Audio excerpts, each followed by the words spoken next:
నమస్కారం, G news కి స్వాగతం. నేను మీ శ్రీనివాస్. ఈ రోజు వార్తల్లో విశేషాలు ఇప్పుడు చూద్దాం. ఆంధ్రప్రదేశ్లోని అరకు లోయ నుంచి వచ్చిన స్వచ్ఛమైన జిఐ ట్యాగ్ పొందిన అరకు కాఫీ ఇప్పుడు పార్లమెంటు ప్రాంగణంలో లభిస్తోంది. ఇది కేవలం ఒక కాఫీ స్టాల్ మాత్రమే కాదు, 1.5 లక్షల మంది గిరిజన రైతుల కఠోర శ్రమకు, సంప్రదాయానికి ప్రతీక అని కేంద్ర పౌర విమానయాన శాఖ మంత్రి కింజరాపు రామ్మోహన్ నాయుడు అన్నారు. పార్లమెంటులో అరకు కాఫీ అందుబాటులోకి రావటానికి ప్రధానమంత్రి నరేంద్ర మోదీ, ముఖ్యమంత్రి చంద్రబాబు నాయుడు సహకారం ఎంతో గొప్పదని, వారిద్దరికీ ప్రత్యేక అభినందనలు తెలియజేశారు. అరకు కాఫీ వంటి విశిష్ట ఉత్పత్తులకు గుర్తింపు లభించటానికి వారిచ్చిన తోడ్పాటు ఎన్నటికీ మరోలేమని ఆయన పేర్కొన్నారు. పార్లమెంటులో అరకు కాఫీ స్టాల్ను ప్రారంభించిన కేంద్ర మంత్రులు పీయూష్ గోయల్, జువల్ ఓరామ్, కిరణ్ రిజిజులకు ఆంధ్రప్రదేశ్ ప్రజల తరపున హృదయపూర్వక ధన్యవాదాలు తెలియజేస్తున్నామని రామ్మోహన్ నాయుడు చెప్పారు. ఇది గ్రామీణ ప్రాంతాల అభివృద్ధికి, భారతీయ సేంద్రియ వ్యవసాయానికి ప్రపంచ స్థాయిలో గుర్తింపు తెస్తుందని ఆయన అభిప్రాయపడ్డారు. ఈ కార్యక్రమంలో పార్లమెంటు సభ్యులతో పాటు గిరిజన సంఘం చైర్మన్ కిడారి శ్రావణ్, గిరిజన సంక్షేమ శాఖ మంత్రి సంధ్యారాణి కూడా పాల్గొన్నారు. ఆముదాల వలస నియోజకవర్గంలో బూర్జ మండలంలో CSP road to Neliparthi via Kantlam BT రోడ్డుకు 20 కోట్ల రూపాయలతో 10 కిలోమీటర్ల తారు రోడ్డు పనులకు శంకుస్థాపన చేసి పనులను ఆముదాల వలస శాసనసభ్యులు మరియు రాష్ట్ర పియూసీ చైర్మన్ శ్రీ కూన రవికుమార్ ప్రారంభించారు. ఈ సందర్భంగా ఆయన మాట్లాడుతూ, కూటమి ప్రభుత్వం వచ్చిన తరువాత రాష్ట్రంలో రహదారుల నిర్మాణం వేగవంతంగా జరుగుతుందన్నారు. ఆముదాల వలస నియోజకవర్గ రహదారులకు మహర్దశ వచ్చిందన్నారు. ఈ కార్యక్రమంలో మాజీ MLC P Vishwaprasad, Markfed director Anepu Ramakrishna, మండల అధ్యక్షులు రామ్జీ మరియు పైడి సత్యప్రసాద్, కూటమి ముఖ్య నేతలు, ప్రజలు అధిక సంఖ్యలో పాల్గొన్నారు. ఆంధ్రప్రదేశ్ ప్రభుత్వం స్కిల్ డెవలప్మెంట్ అండ్ ట్రైనింగ్, నిరుద్యోగ యువతీ యువకులకు ఉపాధి అవకాశాలు కల్పించటం, తద్వారా విద్యార్థులు స్వశక్తితో ఆర్థిక అభివృద్ధి చెందుతారని శ్రీకాకుళం నియోజకవర్గం శాసనసభ్యులు గొండు శంకర్ అన్నారు. జిల్లా కేంద్రంలోని బలగలో డిఎల్టీసీ ఐటీఐ కళాశాలలో జాబ్ మేళా నిర్వహించారు. ఈ కార్యక్రమానికి ముఖ్య అతిథిగా ఎమ్మెల్యే పాల్గొన్నారు. వృత్తి విద్యా నైపుణ్యం స్వయం ఉపాధికి, పారిశ్రామికవేత్తలుగా తయారవ్వటానికి దోహదపడతాయని, ఎక్కువగా ఐటీఐ చేసిన విద్యార్థులకు జాబ్ ఓరియంటెడ్ కోర్సుగా మంచి అవకాశాలు వస్తాయని తెలిపారు. జాబ్ మేళా ద్వారా కొంతమందికి ఉద్యోగ అవకాశాలు కలుగుతాయని, ఈ అవకాశాన్ని ఉపయోగించుకోవాలని తెలిపారు. ఈ కార్యక్రమంలో అధ్యాపక బృందం, విద్యార్థులు పాల్గొన్నారు. బెట్టింగ్ అనేది ఓ విషవలయం లాంటిదని, బెట్టింగ్ ముసుగులో పడి యువత జీవితాలను నాశనం చేసుకోవద్దని శ్రీకాకుళం జిల్లా ఎస్పీ శ్రీ కెవి మహేశ్వర్ రెడ్డి తెలిపారు. జిల్లాలో క్రికెట్ బెట్టింగ్ పాల్పడుతున్న నిర్వాహకులపై ప్రత్యేక నిఘా పెడుతున్నామని, చట్టపరమైన కఠిన చర్యలు తప్పవని జిల్లా ఎస్పీ హెచ్చరించారు. ఈ మేరకు సోమవారం జిల్లా ఎస్పీ ఓ పత్రికా ప్రకటన జారీ చేస్తూ, క్రికెట్ మ్యాచ్లను వినోదం కోసం మాత్రమే చూడాలే తప్ప కుటుంబాలలో విషాదం నింపేలా ఉండకూడదని జిల్లా ఎస్పీ కోరారు. ఆన్లైన్ బెట్టింగ్ యాప్లతో జీవితాలను నాశనం చేసుకోవద్దని యువతకు జిల్లా ఎస్పీ కెవి మహేశ్వర్ రెడ్డి పిలుపునిచ్చారు. ఐపీఎల్ క్రికెట్ మ్యాచ్లు జరుగుతున్న నేపథ్యంలో ఆన్లైన్, ఆఫ్లైన్ క్రికెట్ బెట్టింగ్లకు పాల్పడేవారు, ముఖ్యంగా యువత అప్రమత్తంగా ఉండాలని, ఆర్థికంగా జీవితాలను నాశనం చేసే బెట్టింగ్ యాప్ల జోలికి పోవద్దని ప్రజలను, యువతను జిల్లా ఎస్పీ హెచ్చరించారు. క్రికెట్ మ్యాచ్లు జరుగుతున్న నేపథ్యంలో వీటిని అదునుగా చేసుకుని కొందరు స్వార్థపరులు, చెడు నడత కలిగిన వ్యక్తులు క్రికెట్ బెట్టింగ్లకు తెరలేపే అవకాశం ఉందన్నారు. బెట్టింగ్లకు బలి అవుతున్న వారిలో ఎక్కువ శాతం యువతే ఉంటున్నారన్నారు. సులభంగా అధిక నగదును ఆర్జించవచ్చునని యువతకు ఆశ చూపుతూ బెట్టింగ్ ఊబిలో దించుతున్నారన్నారు. ఒకసారి బెట్టింగ్లకు అలవాటు పడితే వాటి నుంచి బయటికి రావటం కష్టతరమవుతుందన్నారు. బెట్టింగ్లో ఒకసారి ఆదాయం వచ్చినా పలుమార్లు నష్టపోవటం జరుగుతుందని తెలిపారు. ఆ నష్టాలను భర్తీ చేసుకోవటానికి చేసిన తప్పులను తీర్చడానికి నేర ప్రవృత్తి వైపు దారితీసి యువత దొంగతనాలకు, ఇతర నేరాలకు పాల్పడుతూ తమ భవిష్యత్తుని అంధకారం చేసుకుంటున్నారన్నారు. బెట్టింగ్ అనేది పెనుభూతం లాంటిదని, ఆశ చూపి అధపాతాళానికి నెట్టేస్తుందని, యువత దానికి బలి కాకుండా అప్రమత్తంగా అప్రమత్తంగా ఉండాలన్నారు. క్రికెట్ బెట్టింగ్ వల్ల అనేక కుటుంబాలు రోడ్డున పడుతున్నాయి. అంతేకాకుండా క్రికెట్ బెట్టింగ్లో డబ్బులు పోగొట్టుకుని అనేక మంది సూసైడ్ చేసుకుంటున్నారని, క్రికెట్ మ్యాచ్లను వినోదం కోసం మాత్రమే చూడాలని, బెట్టింగ్ వైపు మొగ్గు చూపకూడదన్నారు. యువత విద్యార్థులు బెట్టింగ్ జోలికి వెళ్లకుండా చదువుపై, తమ ఉజ్వల భవిష్యత్తుపై దృష్టి సారించాలన్నారు. తమ తల్లిదండ్రుల ఆశయాల సాధన కోసం ఉన్నతంగా జీవించాలన్నారు. తల్లిదండ్రులు తమ పిల్లల ప్రవర్తనను నిరంతరం గమనిస్తూ ఉండాలన్నారు. బెట్టింగులకు పాల్పడుతున్నట్లయితే వారికి నచ్చజెప్పి ఆ ఊబిలో నుంచి బయటకు తీసుకురావాలన్నారు. గతంలో బెట్టింగ్లకు పాల్పడిన వారిపై, అనుమానితులపై నిఘా ఉంచామన్నారు. ఆన్లైన్, ఆఫ్లైన్ ద్వారా బెట్టింగ్కు పాల్పడిన, గుంపులుగా కూర్చొని సెల్ చూస్తూ బెట్టింగ్స్ వేస్తున్నా అలాంటి వారిపై కఠినమైన చర్యలు తీసుకుంటామని తెలిపారు. అర్జీలపై దృష్టి సారించాలని జిల్లా కలెక్టర్ స్వప్నిల్ దినకర్ పున్కర్ అధికారులను ఆదేశించారు. జిల్లా పరిషత్ సమావేశ మందిరంలో ప్రజా ఫిర్యాదుల నమోదు మరియు పరిష్కార వేదికలో సోమవారం కలెక్టర్తో పాటు జిల్లా జాయింట్ కలెక్టర్ ఫర్మాన్ అహ్మద్ ఖాన్లు అర్జీలు స్వీకరించారు. శ్రీకాకుళం, ఎచ్చెర్ల, లావేరు తదితర మండలాల్లో అర్జీలు పెండింగ్లో ఉన్నాయని, పెండింగ్లో ఉన్న అర్జీలపై తహసీల్దార్లు దృష్టి సారించాలని ఆదేశించారు. సర్వే అండ్ ల్యాండ్ రికార్డుల శాఖ, హోంశాఖ, గ్రామీణాభివృద్ధి, ఎస్ఈ, పంచాయతీరాజ్, పౌర సరఫరాల శాఖ, గృహ నిర్మాణ శాఖ, మత్స్య శాఖ, municipal, RWS, skill development, DSDO, audit తదితర శాఖల అర్జీలు పెండింగ్లో ఉన్నట్లు తెలిపారు. పెండింగ్లో ఉన్న అర్జీలపై అధికారులు దృష్టి సారించి పరిష్కరించే దిశగా చర్యలు చేపట్టాలని ఆదేశించారు. ఈ సందర్భంగా దరఖాస్తుదారుల నుంచి 162 అర్జీలు స్వీకరించారు. స్వీకరించిన అర్జీలలో రెవెన్యూ, వైద్య ఆరోగ్య శాఖ, ఆర్డబ్ల్యూఎస్, మున్సిపల్ అడ్మినిస్ట్రేషన్, గృహ నిర్మాణ శాఖ, గ్రామీణాభివృద్ధి, డ్వామా, మహిళా శిశు సంక్షేమ శాఖ, సర్వే అండ్ ల్యాండ్ రికార్డులు, భూగర్భ గనులు, ఇరిగేషన్, సర్వే అండ్ ల్యాండ్ రికార్డులు తదితర శాఖలకు సంబంధించి అర్జీలు స్వీకరించారు. ప్రజా ఫిర్యాదుల నమోదు మరియు పరిష్కార వేదికలో జిల్లా అధికారులు తదితరులు పాల్గొన్నారు. ఉమ్మడి శ్రీకాకుళం జిల్లా రాజాం నియోజకవర్గం అంతకాపల్లి గ్రామంలో జలజీవన్ మిషన్ పథకం ద్వారా ప్రతి ఇంటికి తాగునీరు అందించే పథకాన్ని రాజాం ఎమ్మెల్యే కొండ్రు మురళీమోహన్ సోమవారం ప్రారంభించారు. ప్రతి ఇంటికి సురక్షితమైన త్రాగునీరు అందించే మహత్తర పథకం జల్ జీవన్ మిషన్ అని కొండ్రు అన్నారు. గ్రామాల్లోని ప్రతి ఇంటికి త్రాగునీరు కొళాయి అందించడం మరియు రహదారుల అభివృద్ధే లక్ష్యంగా కూటమి ప్రభుత్వం కృషి చేస్తుందని కొండ్రు మురళీమోహన్ తెలిపారు. శ్రీకాకుళం జిల్లా నరసన్నపేట నియోజకవర్గం కోమర్తి గ్రామంలో విప్లవ సూర్యుడు మామిడి అప్పల సూరి వర్ధంతి సందర్భంగా ప్రముఖ కవి అట్టాడ అప్పలనాయుడు రచించిన మండే సూర్యుడు మామిడి అప్పల సూరి జీవిత చరిత్ర పుస్తక ఆవిష్కరణను పీపుల్ స్టార్, ప్రముఖ సినీ నటులు, దర్శకులు ఆర్ నారాయణమూర్తి ఆవిష్కరించారు. ఈ సందర్భంగా నిర్వహించిన సభలో మాజీ ఉప ముఖ్యమంత్రి ధర్మాన కృష్ణదాస్ పాల్గొన్నారు. విప్లవ యోధుడు, బడుగు బలహీన వర్గాల, రైతు, కార్మిక సంఘాల అభ్యున్నతికి సాయుధ పోరాటంతో భూస్వాములకు వ్యతిరేకంగా ఉద్యమాలు నడిపిన అప్పలసూరి తన 5 పదుల జీవితాన్ని ప్రజలకు అంకితం చేశారని వక్తలు కొనియాడారు. సామ్రాజ్యవాదానికి వ్యతిరేకంగా మైదాన ప్రాంతంలో ఉద్యమాలు సలిపి జైలు జీవితాన్ని గడిపిన ప్రభుత్వాలు భూస్వాములకు వ్యతిరేకంగా తన పోరాట పటిమను చాటి చెప్పిన అప్పలసూరి జీవితాన్ని స్ఫూర్తిదాయకంగా తీసుకోవాలని, నేడు మోడీ సామ్రాజ్యవాద విధానాన్ని అవలంబిస్తూ గిరిజన ప్రజలపై దామనకాండను ప్రదర్శిస్తున్నారని, దానికి వ్యతిరేకంగా కమ్యూనిస్టు పార్టీలను పోరాటం చేయాలని ఈ సందర్భంగా కమ్యూనిస్టు పార్టీ నాయకులు పిలుపునిచ్చారు. సేకరించి మోహన్కు పుస్తకం తీసుకొచ్చారో ఒక పుస్తకాల గురించి ఆ పుస్తకాన్ని ఈవేళ ఈరోజు ముఖ్యంగా మార్చి 23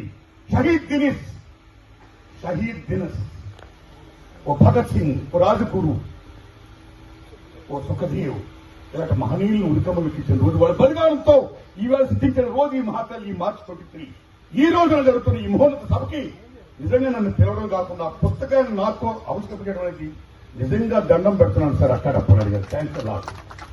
నేనేదో ఎక్కువసేపు మాట్లాడడం, ప్రముఖులందరూ గొప్పగా మాట్లాడితే నేనేదో మాట్లాడతాను. నేను మాట్లాడితే మొత్తం గొప్పకి మీరు లేవకండి, దండం పెడతా. ఉమ్మడి శ్రీకాకుళం జిల్లా పాలకొండ మండల స్థాయి సమావేశంలో కూటమి ఎమ్మెల్యే నిమ్మక జయకృష్ణ తన పంతాన్ని నెగ్గించుకున్నారు. వైసీపీ కవ్వింపు చర్యలను వ్యూహాత్మకంగా తిప్పికొట్టి కూటమి సత్తా చాటారు. పాలకొండ మండల స్థాయి సమావేశంలో ఎమ్మెల్సీ విక్రాంత్ బాబుకు ఆహ్వానం అందకపోయినా హాజరు కావడంతో సమావేశ మందిరం వద్ద కాసేపు ఘర్షణ వాతావరణం నెలకొంది. జీవో 44 ప్రకారం తనను అనుమతించాలని పాలవలస విక్రాంత్ పట్టుపట్టారు. అందుకు ఎంపీడీఓ నిరాకరించడంతో పరిస్థితి ఒక్కసారిగా అదుపు తప్పి వైసీపీ కూటమి ఎంపీటీసీల మధ్య కాసేపు ఘర్షణ నెలకొంది. అయితే అదే సమయంలో సమావేశానికి హాజరైన నిమ్మక జయకృష్ణ వైసీపీ కవ్వింపు చర్యలను తిప్పికొట్టారు. ఎంపీడీఓ ద్వారా ఎమ్మెల్సీ విక్రాంత్కు నోటీస్ ఇప్పించడంతో తన ఎత్తుగడ పారలేదని గ్రహించిన ఎమ్మెల్సీ విక్రాంత్ సమావేశం నుంచి నిష్క్రమించారు. దీనితో మండల స్థాయి సమావేశం ప్రశాంతంగా మొదలైంది. క్షయరహిత సమాజ స్థాపనకు అందరూ కలిసికట్టుగా ముందుకు రావాలని, తద్వారా క్షయముక్త భారత్ సాధ్యమవుతుందని శ్రీకాకుళం జిల్లా న్యాయ సేవా అధికార సంస్థ కార్యదర్శి మరియు సీనియర్ సివిల్ జడ్జ్ రెడ్డి సన్యాసి నాయుడు అన్నారు. సోమవారం ప్రపంచ క్షయ నిర్మూలన దినోత్సవాన్ని పురస్కరించుకొని శ్రీకాకుళం జిల్లా వైద్య ఆరోగ్య శాఖ కార్యాలయం నుంచి 7 రోడ్ల కూడలి వరకు సాగిన క్షయవ్యాధి అవగాహన ర్యాలీని ఆయన ప్రారంభించారు. ఈ సందర్భంగా ఆయన మాట్లాడుతూ పోలియో తరహాలో సమాజంలో అన్ని వర్గాల వారు విరివిగా ముందుకు వచ్చి క్షయరహిత సమాజ నిర్మాణానికి కృషి చేయాలని కోరారు. ప్రపంచంలో మిగతా దేశాలతో పోల్చుకుంటే భారత్లో క్షయవ్యాధి ఎక్కువగా ఉందని, దీన్ని నివారించేందుకు ప్రభుత్వాలతో పాటు స్వచ్ఛంద సంస్థలు, ప్రజా సంఘాల ప్రతినిధులు కలిసికట్టుగా ముందుకు రావాలని ఆయన పిలుపునిచ్చారు. ప్రతి ఒక్కరూ విధిగా క్షయ నిర్ధారణ పరీక్షలు చేయించుకోవాలని, పరీక్షల ద్వారా తీవ్రత తెలుసుకొని చికిత్స అందిస్తే నివారణ సాధ్యమవుతుందని అన్నారు. జిల్లా వైద్య ఆరోగ్య శాఖ అధికారి డాక్టర్ తేన్నేటి బాలమురళీకృష్ణ మాట్లాడుతూ శ్రీకాకుళం జిల్లాలో ప్రధానమంత్రి టీబీ ముక్త్ భారత్ అభియాన్ కార్యక్రమం ద్వారా క్షయ బాధితులకు దాతల సహకారంతో పౌష్టికాహారం అందిస్తున్నామని అన్నారు. ఈ వ్యాధితో బాధపడుతున్న వారి సంఖ్య 577 మంది ఉన్నారని, ఇండియన్ రెడ్ క్రాస్ సొసైటీ మరియు ఇతర స్వచ్ఛంద సంస్థల సహకారాన్ని తీసుకుని రోగులకు ఉచిత మందులు, పౌష్టికాహారం అందిస్తున్నారు. అంతకన్నా ముందు శ్రీకాకుళం జిల్లా క్షయ వ్యాధి నివారణ అధికారి డాక్టర్ తాడేల శ్రీకాంత్ సారథ్యంలో క్షయరహిత సమాజ స్థాపనకు సంబంధించి ప్రతిజ్ఞ చేశారు. ఈ కార్యక్రమంలో పలువురు వైద్యులు, రెడ్ క్రాస్ సొసైటీ అధ్యక్షులు పి జగన్మోహన్ రావు, రోటరీ ప్రతినిధి డాక్టర్ మంత్రి వెంకటస్వామి తదితరులు పాల్గొన్నారు. అందరికీ నమస్కారం. అలాగే మన ఆరోగ్య శాఖ వారు ఈరోజు ఈ ప్రపంచ క్షయ నివారణ దినోత్సవాన్ని చేపట్టడం జరిగింది. ఇందులో భాగంగా ఈరోజు ఈ ర్యాలీ అది తీసుకోవడం జరిగింది. నేను ప్రజలందరికీ విజ్ఞప్తి ఏంటంటే, ఈ క్షయవ్యాధిని మనం పాలదోలాలంటే, క్షయముక్త భారత్ సాధించాలంటే ముందు దాన్ని ఐడెంటిఫై చేయడము, తర్వాత దాన్ని స్క్రీన్ చేయడము, టెస్టింగ్ అది చేసుకుంటూ తగిన ట్రీట్మెంటు, అలాగే పౌష్టికమైన ఆహారం తీసుకోవడం అనేది ఈ క్షయ నివారణ వ్యాధి నివారించాలంటే ఇవి చాలా ముఖ్యమైనవి. అవి అందరూ కూడా ఈ క్షయ వ్యాధి టెస్టులు అనేది చేసుకోవడం అనేది నామోసిగా ఫీల్ అవ్వకూడదు. దాన్ని ఇమీడియట్గా మనం ఆ సిమ్టమ్స్ అనేవి వచ్చినట్లయితే ఇమీడియట్గా దగ్గరలో ఉన్న హాస్పిటల్కి పోయి ఆ హాస్పిటల్లో టెస్టులు జరిపించుకొని అవసరమైన మెడికల్ సలహా తీసుకొని ఆ మందులు అవి రెగ్యులర్గా వాడుకుంటూ, అలాగే మంచి పౌష్టికమైన ఆహారం తీసుకుంటే క్షయని నివారించవచ్చు. కాబట్టి ప్రజలందరూ కూడా దీని మీద అవగాహన పెంచుకొని మీ చుట్టుపక్కల వారు కానీ, మీ కుటుంబ సభ్యులు కానీ ఎవరైనాకైనా ఉపాధి హామీ పథకాన్ని వ్యవసాయ రంగంతో అనుసంధానం చేసి రైతుల జీవన ప్రమాణాలు మెరుగుపరచడానికి చర్యలు చేపట్టామని రాష్ట్ర మహాత్మా గాంధీ జాతీయ గ్రామీణ ఉపాధి హామీ పథకం రాష్ట్ర సంచాలకులు వికే షణ్ముఖ కుమార్ అన్నారు. శ్రీకాకుళం జిల్లా కేంద్రంలో ఏర్పాటు చేసిన ఉపాధి హామీ పథకంలో పనిచేసే క్షేత్ర సహాయకుల శిక్షణా సదస్సుకు ఆయన ముఖ్య అతిథిగా హాజరయ్యారు. ఈ సందర్భంగా ఆయన మాట్లాడుతూ జాతీయ గ్రామీణ ఉపాధి హామీ పథకంలో పనిచేసే కూలీలకు వేతనం 2 రోజుల్లో అందించే ప్రయత్నం చేస్తున్నామన్నారు.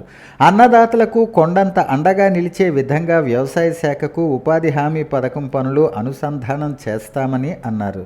వ్యవసాయ ఆధారిత జిల్లాల్లో శ్రీకాకుళం జిల్లా ఒకటని, ఈ జిల్లాలో పెద్ద ఎత్తున ఫామ్ పాండ్స్ నిర్మాణానికి రైతులు ముందుకు రావాలని ఆయన పిలుపునిచ్చారు. పంట కుంటల ద్వారా వృధాగా పోతున్న నీటిని నిల్వ చేసుకోవచ్చు అని అన్నారు. క్షేత్రస్థాయిలో సేవలు అందించే క్షేత్ర సహాయకులు ఎంతో బాధ్యతగా పనిచేసి పంట పొలాల్లో సేద్యపు నీటి కుంటలు ఏర్పాటు చేయాలని కోరారు. అన్నదాతల కళ్ళల్లో ఆనందాన్ని, వెలుగులు విరజిమ్మే ఉద్దేశ్యంతో రాష్ట్ర వ్యాప్తంగా అన్ని జిల్లాల్లో పెద్ద ఎత్తున ఫామ్ పాండ్స్ నిర్మాణానికి శ్రీకారం చుట్టామన్నారు. శ్రీకాకుళం జిల్లా మొదటి నుంచి ఉపాధి హామీ పథకం అమల్లో అగ్రగామి జిల్లాగా గుర్తింపు తెస్తుందని, అదే తరహాలో పంట కుంట నిర్మాణ పనుల్లో శ్రద్ధ తీసుకోవాలని సూచించారు. అంతకన్నా ముందు జిల్లా స్థాయిలో జరిగిన క్షేత్ర సహాయకులు శిక్షణా సదస్సులో దిశానిర్దేశం చేశారు. తూర్పు కాపు జాతి యావత్తు కదిలి రావటానికి త్వరలో శ్రీకాకుళం జిల్లా వ్యాప్తంగా మండల కేంద్రాల్లో ముందుగా తూర్పు కాపు జాతి ఐక్యత చైతన్య సదస్సులు ఏర్పాటు చేస్తామని శ్రీకాకుళం జిల్లా తూర్పు కాపు సామాజిక వర్గం ప్రతినిధులు సురంగి మోహన్ రావు, డోల జగన్మోహన్, లంక గాంధీ, శాసపు జోగినాయుడు, ఇజ్జాడ శ్రీనివాసరావులు అన్నారు. ఆదివారం రాత్రి శ్రీకాకుళం నగరంలో రామలక్ష్మణ జంక్షన్లో గల వెన్నెల హోటల్లో జరిగిన శ్రీకాకుళం తూర్పు కాపు సామాజిక సేవా సంఘం విస్తృత స్థాయి సమావేశంలో వారు మాట్లాడుతూ జాతి ఐక్యత కోసం చైతన్య సదస్సులు ఏర్పాటు ప్రధాన లక్ష్యమన్నారు. శ్రీకాకుళం జిల్లాలో అత్యధిక శాతం జనాభా కలిగిన తూర్పు కాపులు నేడు అన్ని రంగాల్లో వెనుకబడి ఉన్నారని, ఇది ఎంతో ఆవేదన కలిగిస్తుంది అని అన్నారు. స్వాతంత్ర అనంతరం శ్రీకాకుళం జిల్లాను పాలించే నేతలు తూర్పు కాపు సామాజిక వర్గం ప్రతినిధులు ఎక్కువ సంఖ్యలో ఉండేవారని, నేడు అందుకు విరుద్ధంగా ఉందని, ఇది తగదని వారు హితవు పలికారు. ఉమ్మడి శ్రీకాకుళం జిల్లాలో సుమారు 8 లక్షల జనాభా కలిగిన తూర్పు కాపు సామాజిక వర్గం నేడు రాజకీయంగా, ఆర్థికంగా, సామాజికంగా, విద్యాపరంగా వెనుకబడి ఉన్నారని, ఈ పరిణామాలు చూస్తుంటే జాతి బిడ్డలంతా తల్లడిల్లుతున్నారని, దీన్ని దృష్టిలో పెట్టుకుని ఉమ్మడి జిల్లా వ్యాప్తంగా ఉన్న 38 మండలాల్లో జాతి ఐక్యత చైతన్య సదస్సులు మరియు యువతకు ఉపాధి అవకాశాలు కల్పించే దిశగా స్కిల్ డెవలప్మెంట్ అథారిటీ సారథ్యంలో శిక్షణా కార్యక్రమాలు పెద్ద ఎత్తున ఏర్పాటు చేస్తామని చెప్పారు. త్వరలో ఇందుకు సంబంధించి టూర్ ప్రోగ్రాం విడుదల చేస్తామన్నారు. వంశధార ప్రాజెక్ట్ 2వ దశ నిర్మాణం వల్ల దెబ్బతిన్న నిర్వాసితులకు ఇంతవరకు పూర్తి స్థాయిలో పరిహారం ఇవ్వకపోవటం దారుణమని, ఇప్పటికైనా అర్హులైన నిర్వాసితులకు గత ప్రభుత్వం పెంచిన పరిహారాన్ని సత్వరమే అందించి ఆదుకోవాలని, నిర్వాసితులకు కేటాయించిన కొత్తూరు మండలం గోనభద్ర కాలనీ వద్ద ఎత్తిపోతల పథకం నిర్మించాలని తీర్మానించారు. హిరమండలాన్ని పర్యాటక కేంద్రంగా అభివృద్ధి పరచాలని కోరారు. దళిత డప్పు కళాకారుల సంఘం ఆధ్వర్యంలో స్థానిక శ్రీకాకుళం అంబేద్కర్ విజ్ఞాన మందిరంలో జిల్లా స్థాయి సమావేశం నిర్వహించారు. ఈ సందర్భంగా డప్పు కళాకారుల సంఘం జిల్లా ప్రధాన కార్యదర్శి మరియు సామాజిక న్యాయ పోరాట సమితి జిల్లా ప్రధాన కార్యదర్శి దుర్గాసి గణేష్, డప్పు కళాకారుల సంఘం జిల్లా ఉపాధ్యక్షులు సిరిపురం గురువులు గొర్లే రవి మాట్లాడుతూ డప్పు ప్రాచీన కాలం నుంచి తన శబ్దంతో, ఆటపాటలతో సమాజాన్ని చైతన్యపరుస్తూ తన చాటింపు ద్వారా సమాచారాన్ని చేరవేస్తూ ఉపయోగపడిందన్నారు. మన రాష్ట్రంలోని అన్ని గ్రామాల్లో డప్పు కళాకారులు ఉన్నారని పేర్కొన్నారు. ప్రధానంగా వీరంతా దళితులు, తరతరాలుగా డప్పు కళను వృత్తిగా చేసుకుని జీవనం కొనసాగిస్తున్నారన్నారు. కేవలం వినోదానికే పరిమితం కాకుండా పుట్టుక చావుల నుంచి మనిషి జీవన గమనంలో పెనవేసుకుని ఉందని, ప్రభుత్వ పథకాలు, రాజకీయ నాయకుల సభలు విజయవంతం కావాలంటే డప్పు కళాకారుల డప్పు మోగాల్సిందే అన్నారు. 2014 టీడీపీ, 2019 వైసీపీ ప్రభుత్వాలలో పెన్షన్లు పూర్తి స్థాయిలో అమలు కాలేదు. 2024లో అధికారంలోకి వచ్చిన టీడీపీ కూటమి ప్రభుత్వం మళ్లీ సర్వే పేరుతో పెన్షన్లు తొలగించే ప్రక్రియ ప్రారంభించిందని ఆరోపించారు. ఈ నేపథ్యంలో అర్హులైన వారందరికీ పెన్షన్లు యథావిధిగా కొనసాగించాలని, కొత్త పెన్షన్లు ఇవ్వాలని, అందరి కళాకారులకు ఇచ్చినట్టే 7,000 పెన్షన్ ఇవ్వాలని, పెన్షన్ వయస్సుని తగ్గించాలని, ఐడెంటిటీ కార్డులు ఇవ్వాలని డిమాండ్ చేశారు. ఉమ్మడి శ్రీకాకుళం జిల్లా పాలకొండ డివిజన్ పరిధిలోని చుట్టుపక్కల గ్రామాల ప్రజలు స్థానిక రెల్లి వీధిలో ఏర్పాటు చేసిన సమావేశంలో పాల్గొన్నారు. ఈ సందర్భంగా సంఘ పెద్ద సభనుద్దేశించి మాట్లాడుతూ రెల్లిలకు ABCD వర్గీకరణలో అన్యాయం జరిగిందని, దీన్ని జస్టిస్ రామచంద్రన్, ఉషా మెహ్రా కమిషన్ అప్పుడు రెల్లి జాతి చాలా దుర్భర జీవితాన్ని అనుభవిస్తున్నాయని, అలా ఆ కమిషన్ దృష్టిలో పెట్టిందన్నారు. రెల్లిలకు 5% రిజర్వేషన్లు కల్పిస్తే బాగుంటుందని, ఇప్పుడు మనం ప్రతిఘటించకపోతే మన కులం భవిష్యత్తు ఇంకా నష్టపోతుందని అన్నారు. 2003 సంవత్సరం ఉమ్మడి రాష్ట్ర ప్రజల లెక్కల ప్రకారం విభజన జరిగిందన్నారు. ప్రస్తుతం ఉన్న లెక్కల ప్రకారం జిల్లాల వారీగా విభజన జరిగితే రెల్లిలకు న్యాయం జరుగుతుందని అభిప్రాయం వ్యక్తం చేశారు. కుల అభివృద్ధి సంఘం తరపున పాలకొండలో ఉన్నటువంటి ప్రజలందరి తరపున కూడా మీకు ముందుగా ధన్యవాదాలు తెలియజేస్తున్నాం. నా పేరు కొట్నాన్ రవి, ఆంధ్రప్రదేశ్ రెల్లికుల అభివృద్ధి సంఘం రాష్ట్ర అధ్యక్షుడిని. సో ముందుగా అట్టడుగున ఉన్నటువంటి దళితుల్లో దాగి ఉన్నటువంటి అసమానతల్ని తొలగించే దిశగా ప్రభుత్వం అడుగులు వేస్తూ ఎస్సీ వర్గీకరణకి బాటలు వేసినటువంటి మహనీయులు శ్రీ నారా చంద్రబాబు నాయుడు గారిని, అదేవిధంగా రెల్లికుల ఉనికి ప్రశ్నార్థకం అవుతున్నటువంటి సమయాల్లో శాసనసభ సాక్షిగా రెల్లిల యొక్క ప్రస్తావనని శాసనసభలో ప్రస్తావించినటువంటి గౌరవనీయులు ఉప ముఖ్యమంత్రి వర్యులు శ్రీ కొనదల పవన్ కళ్యాణ్ గారికి ఆంధ్రప్రదేశ్ రెల్లికుల అభివృద్ధి సంఘం తరఫున, ఆంధ్రప్రదేశ్ లో ఉన్నటువంటి రెల్లి అందరి తరఫున కృతజ్ఞతలు తెలియజేస్తున్నాం. వాళ్ళకి వార్తలు సమాప్తం. మళ్ళీ తర్వాత బులెటిన్ లో కలుసుకుందాం. నమస్కారం.